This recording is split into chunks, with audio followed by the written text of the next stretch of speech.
exercer au discernement. Je vais mélanger des faits, des assertions qui parfois seront vraies, fausses. Donc si c'est pour vous permettre, vous, de réfléchir en disant qu'est-ce qu'il dit. Mon discours n'est pas un discours prêt à avaler, d'accord? C'est un discours prêt à écouter, à votre cerveau derrière de faire le tri. Si certains d'entre vous sont perdus à un moment donné, ne savent pas si on plaisante ou si c'est vrai, n'hésitez pas, levez la main. Toutes les questions sont les bienvenues, il n'y a pas de souci. Défier très fort. Je veux un maximum de dégagement d'énergie, de sources d'origine diverses. Alors, on est prêt? Attention, alors pendant 5-6 secondes, hein, pas plus. D'accord? Attention, 1, 2, 3.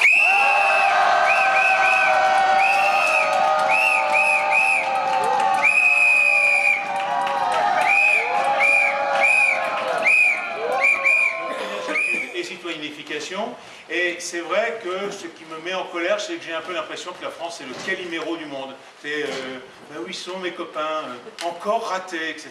J'ai l'impression que depuis 30 ans, puisque chacun a cité son âge, moi j'en ai 64, j'ai vu donc le lancement du plan nucléaire français, j'ai vu l'abandon des plans alternatifs d'énergie renouvelable, puisque la France à un moment donné était leader dans le monde des éoliennes et même du photovoltaïque.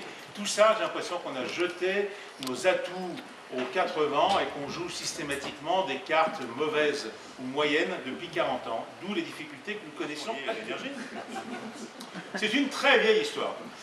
Parce que pendant donc 7 millions d'années, l'homme, c'était un hominidé, et ça, il mesure 1m20, un peu poilu, tout ça, et donc il n'a accès à aucune autre source d'énergie que lui-même. Le seul moteur qu'il peut pratiquer, qu'il peut connaître, c'est le muscle. Je vous rappelle que l'énergie, c'est quoi? C'est ce qu'on doit mobiliser pour changer l'état de l'existant.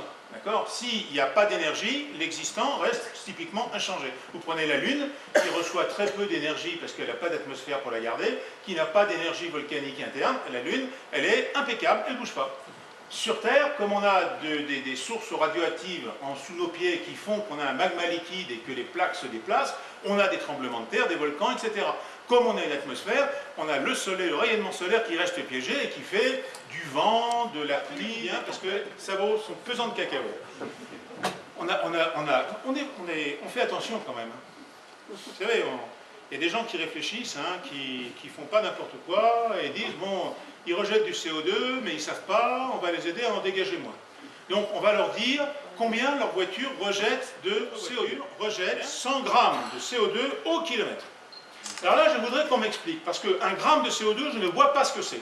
Franchement, là, un gramme de gaz, vous arrivez à... Et alors, je voudrais savoir deux choses. Alors qu'on parle de consommation d'une voiture aux 100 km, pourquoi brutalement on ramène les rejets de CO2 au kilomètre? Enfin, à un moment donné, il faut prendre la même échelle. Ça en fait moins. Pardon? Ça en fait moins. Oui, ça en fait moins, d'accord, c'est moins affolant.